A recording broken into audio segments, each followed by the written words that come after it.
I've had to make some pretty big changes to the way that my business works. Historically, I've made fairly outlandish vehicles, custom cars, concept cars, all sorts of weird and wonderful stuff, which I thoroughly enjoy. It's wonderful stuff. But things are changing, and now I'm doing a lot of work with electric and alternative fuels.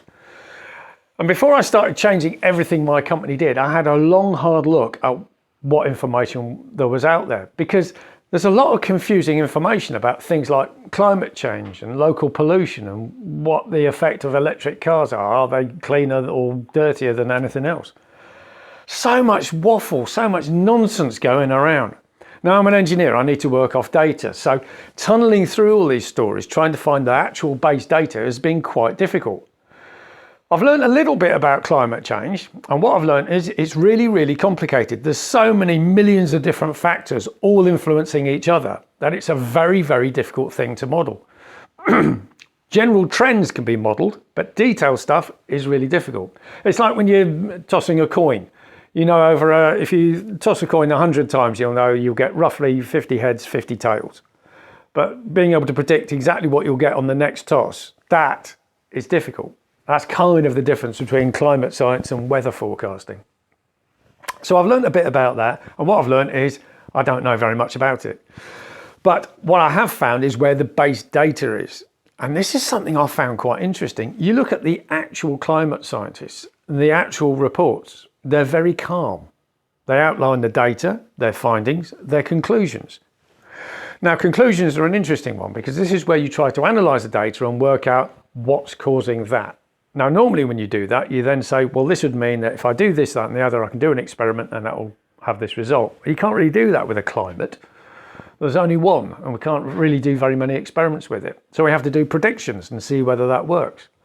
And this has been going on in earnest, really, since the 80s. A lot of it there was a fair amount of work done before that, but really it started picking up when computational power started to increase and people could start doing more number crunching. And what's interesting to see is those early models are working out roughly right. The stuff they're predicted in general terms is kind of working out, which is very interesting.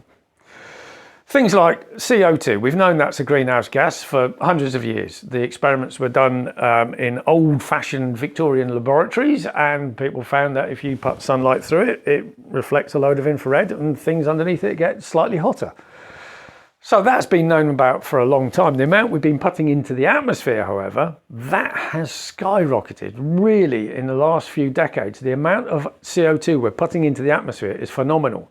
Supertanker loads, absolutely tons and tons and tons of it every day going up into the atmosphere. And there's no way that can't have an effect. Now, what's interesting is when you actually do a laboratory test and you have a certain amount of CO2 in it and you see what happens to the temperature and you scale it up, we can see those general trends happening in the world. How that affects us, well, that's a different question. When there's more heat in the atmosphere, there's more energy. So wind speeds pick up, so storms get more fierce. Fair enough, we can deal with that maybe, don't know. With more heat, it picks up more water out of the sea, so we get more rainfall in certain places. So it picks up a load of water, dumps it in one place, and the rest of the world is very, very dry. So we've got much bigger dry patches, much bigger rainfall patches. It just kind of amplifies everything. How this information gets reported, though, is massively distorted, particularly with social media. Mainstream media is pretty rubbish at reporting science, but social media is absolutely awful. Unless you actually follow actual scientists, it's quite rubbish. What we do get a lot of is second or third hand reports of what science is doing. And this is a problem. So everything, particularly social media, is based upon reactions, clicks, how many followers you've got, that sort of thing. And to get a lot of following, you say dramatic and, grandiose things to make people go, oh my Lord, and start following you. It doesn't mean they have to be right. It just means they have to be dramatic and people think they're right.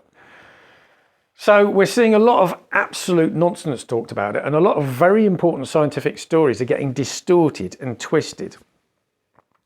Now, there's several reasons for distorting and twisting scientific stories, one of which is to get more clicks and likes on your website.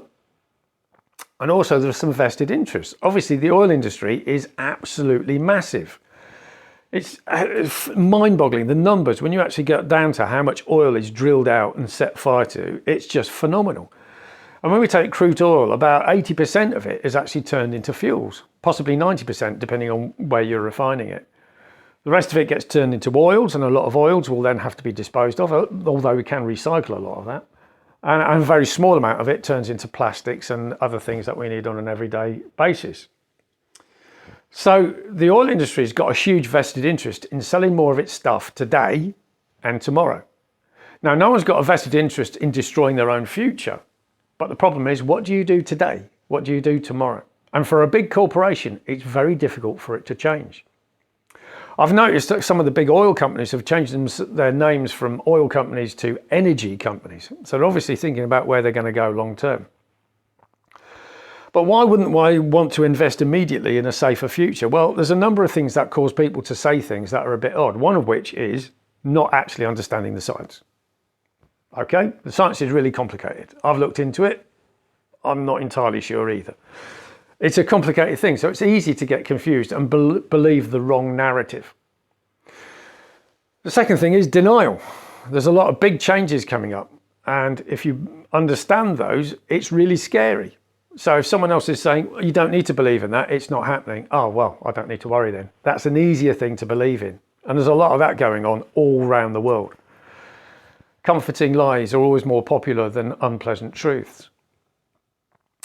And then there's a very small number of people who literally don't care about anyone else. I don't know how far up they get in these various corporations, but there are some people who literally just don't care.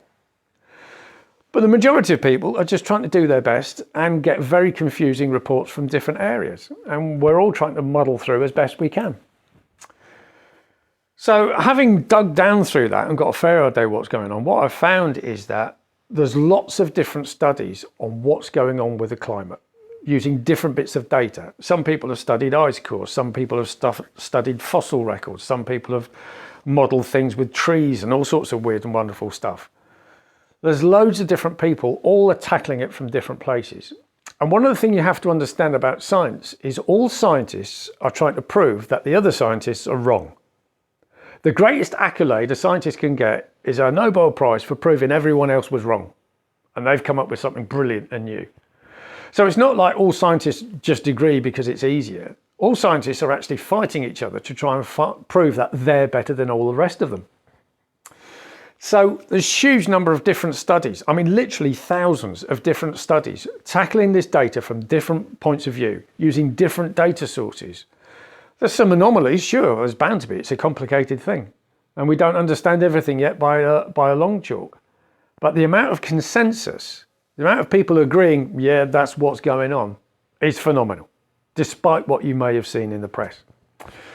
When you dig down to it, you look at data, there's certain data. I mean, if you look at NASA, for instance, they've got a thing where they're looking at the Earth from satellites, and they can measure the temperature on the ground at various different places.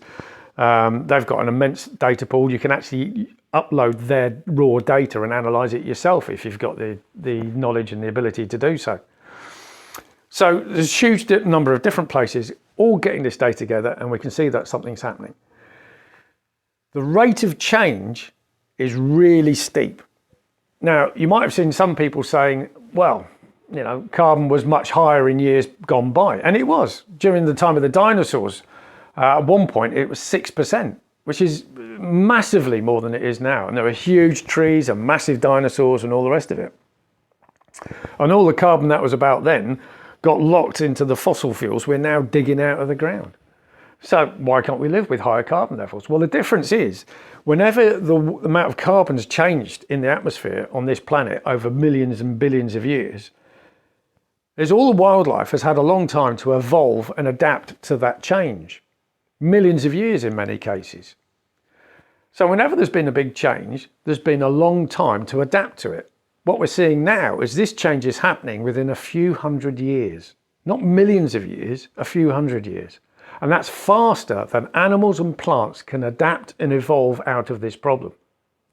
So we're seeing a lot of diversity loss. Lots of species just can't cope and they're just dying out all over the place. If you look at the Wildlife Fund and various other organisations, you can see this data from multiple different sources. What does that mean for us? Well, a number of things are happening. We're seeing weather events are happening more often, flash floods, droughts, forest fires. And you might see reports where they say, actually, the forest fire wasn't caused by climate change, it was caused by some arsonists. Well, a lot of forest fires are caused by arsonists, but that's not the point. The point is the scale of the fire afterwards. Because once they set fire to it, they were able to set fire to it because it was so dry. And the scale was because it was so dry over such a massive area. And that's what's different. That's the bit that's driven by the climate change, not the fact that someone set fire to it. So understanding where these stories are coming from and the context is really, really important. So what are we going to do about it? Well, the whole industry, my industry, the automotive industry, is making a big change to zero emission vehicles. Some parts of the industry are moving quicker than others. Some companies are dragging their feet a bit and getting a bit confused. A lot of car companies are struggling with the massive amount of investment they have to make for this changeover period. But a lot of companies have adapted to that. We work on very long timescales. A new model might take 7 years before it comes out, and then you'd expect that to be in production for another 7 years. So you're thinking 14, 15 years ahead. And that's why when the government suddenly changed the rules, it's pointless because all those designs and commitments have already been made by the industry. But the industry's been moving over to net zero for a long period of time. And to make that work, we need to make sure the electricity comes from low carbon or CO2 emitting sources as well. And in this country, 30% of our electricity out of each year comes from renewables, and that's increasing all the time, which is good.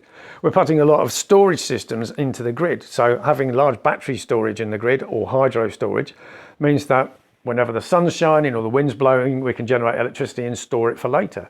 And that's increasing day on day in. We're seeing, so as well as the electricity supply changing, we've got to change the grid. And you may have seen lots of work on pylons all around. The whole national grid is being upgraded at the moment. It's in the middle of that phase. There's a few years more to go. The change over to electric vehicles won't happen overnight. It's going to take decades.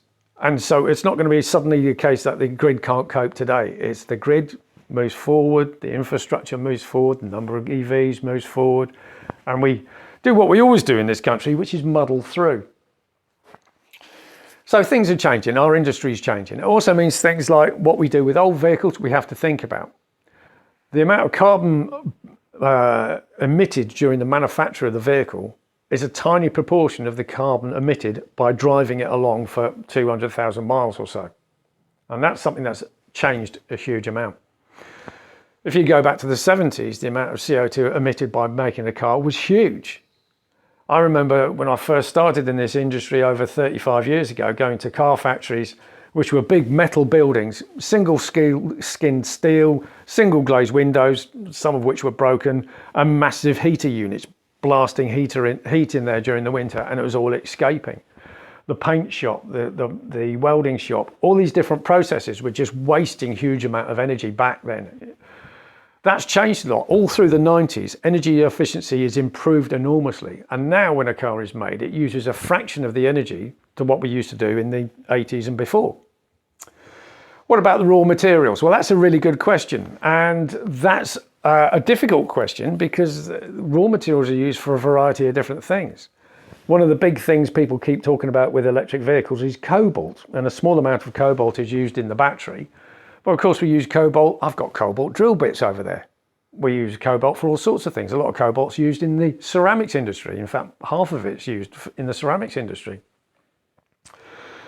Interestingly, cobalt is one of those substances that's kind of getting phased out from electric car batteries, moving to iron instead. But that's not the point. The point is all the things that are mined have an impact on the environment, whether we're making a conventional car or an electric car. It swings and roundabouts. The important thing is it's improving, and the emissions from driving that vehicle along will only ever improve if it's an electric. Whereas with a petrol or diesel, every time you drive the vehicle, you're emitting more CO2 into the atmosphere. Synthetic fuels have got an important point to play, but again, it takes energy to make them. And could that energy be easier put into an electric vehicle. Hydrogen, same story again. Depending on which way you look at it, you're using between 3 and 7 times more electricity to drive a hydrogen vehicle than if you just put it into a battery electric vehicle. There's lots of challenges. There's no one simple solution. But what we have to do is understand that there is a change going on in the world. There is a real change in our climate. It's going to affect us in multiple different ways. Our whole industry is changing. The public needs to understand this and move with us as well. So do some reading, have a look at it, and always investigate reports from people who have got the opposite view to yourself. Sometimes it's funny, sometimes it's enlightening. Often it's really annoying, but it's always worth doing. Thank you for watching.